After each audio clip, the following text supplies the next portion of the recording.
मित्रों, आज social media एक बहुत ताकतवर मंच बन गया है और उस मंच को और ताकत देना ये सोशल मीडिया का जो प्रयोग करते हैं उन पर निर्भर करता है कि वो कितने अच्छे वीडियोस को इतना फैलाएं कि जो उनकी जन समस्या है उसके निवारण करने वाला जो तंत्र है वहां तक वो आवाज पहुंचे, केवल मनोरंजन का साधन न बनाए। आज हम एक नया विषय लेकर के आपसे बात कर रहे हैं। बड़ा प्रचलित सिद्धांत है विश्व में न्याय का, और वो यह है कि वादकारी का हित सर्वोपरि है। वादकारी के माने जो मुकदमे लड़ रहे हैं।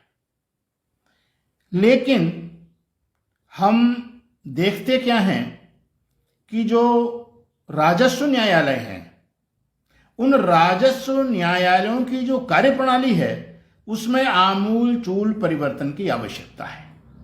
आवश्यकता इस बात की भी है कि उसका पूरा सिस्टम नए तरीके से संहिताबद्ध किया जाए। आज का जो वर्तमान परिवेश है उसमें हर तहसील के ऊपर एक परगनाधिकारी है, जिसको उपजिलाधिकारी भी कहते हैं, कहीं कहीं पूरे देश की बात कर रहा हूं मैं। तो ऐसी स्थिति में कोई भी सरकारी कार्य, पीस कमेटी की मीटिंग है, कोई जुलूस निकल रहा है, चुनाव आ रहे हैं, चुनाव भी गांव सभा से लेकर के लोकसभा तक के भांत भांत के होते रहते हैं। इनमें महीना, डेढ़ महीना, 2 महीने तक वादकारी न्यायालय आते हैं, उनको तारीखें मिलती हैं, शाम तक वो घर पे जाते हैं, उनकी दैनिक मजदूरी मारी जाती है। बड़ा जनकष्ट है वो जो मुकदमा लड़ रहे हैं। अब आप कह सकते हैं भाई क्यों लड़ रहे हैं? तो हमारे समाज में एक बड़ा विचित्र सिद्धांत प्रतिपादित है, झगड़ करंते झगड़ कर झगड़ न निष्फल जाए। कुछ लोग ऐसे होते हैं जो तंत्र को मिला करके अनावश्यक परेशान करने के लिए भी मुकदमे दायर कर देते हैं। कुछ ऐसी परिस्थितियां बनती हैं कि जिनमें उनको अदालत जाना पड़ता है। जैसे कोई मर गया है तो उसका उत्तराधिकारी बनाने के लिए, अभिलेखों में नाम दर्ज कराने के लिए भी भागना पड़ता है। नामांतरण के लिए राजस्व संहिता कहती है कि 60 दिन के अंदर यह कार्य पूरा हो जाना चाहिए, सरसरी का, अधिकतम 90 दिन। लेकिन मुझे पता है कि इस प्रदेश में 3-3, 4-4 साल से नामांतरण की प्रक्रिया लंबित है। मैं ये नहीं कह रहा हूं कि प्रशासन लुंज पुंज है, प्रशासन के लुंज पुंज करने की व्यवस्थाएं विचित्र हैं। आवश्यकता इस बात की है कि पूरे सिस्टम में हम जिस प्रकार से जुडिशरी सिस्टम में एक अलग से न्यायाधीश वगैरह बैठे हैं, हाई कोर्ट तक उनका अपना है, यहां पर जो न्यायिक राजस्व अधिकारियों की भी नियुक्ति होना चाहिए, जिनका काम लॉ एंड ऑर्डर से ना होकर के केवल लॉ से होना चाहिए। रोज बैठें, नियमित सुनवाई हो और एक सिस्टम बने।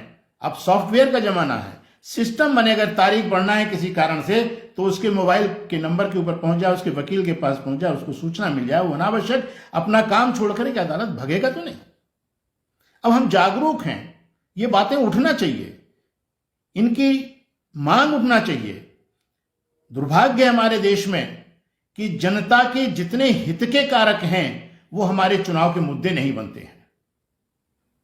यहां पर जनता अपना घोषणा पत्र जारी नहीं करती है और इसी वजह से आज हम पुरानी तमाम सड़ी गली व्यवस्थाओं को आज भी ढो रहे हैं। सर्वाधिक दुर्दशा राजस्व न्यायालयों की प्रक्रियाओं की है और उससे ज्यादा दुर्दशा राजस्व अभिलेखों की है।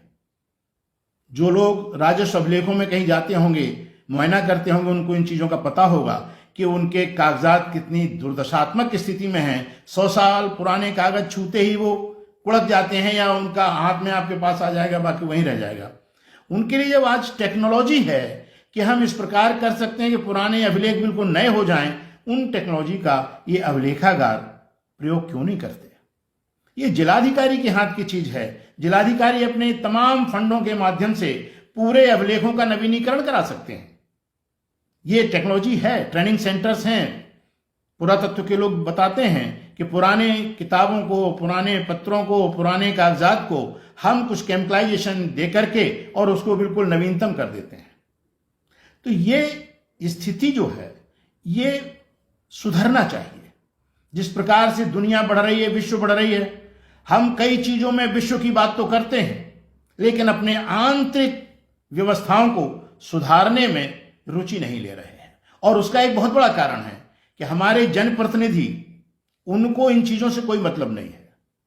वो चुनाव जीतने के बाद शपथ लेते ही केवल सदन की कार्यवाही में जाएंगे, बाकी अधिकारियों के चक्कर लगा के अपने काम कराते हैं। आप सर्वेक्षण कर लीजिए, हमारा जनप्रतिनिधि अधिकांशतया अपने निजी कार्यों में ज्यादा लिप्त रहता है बनस्पत जनता के कार्यों में।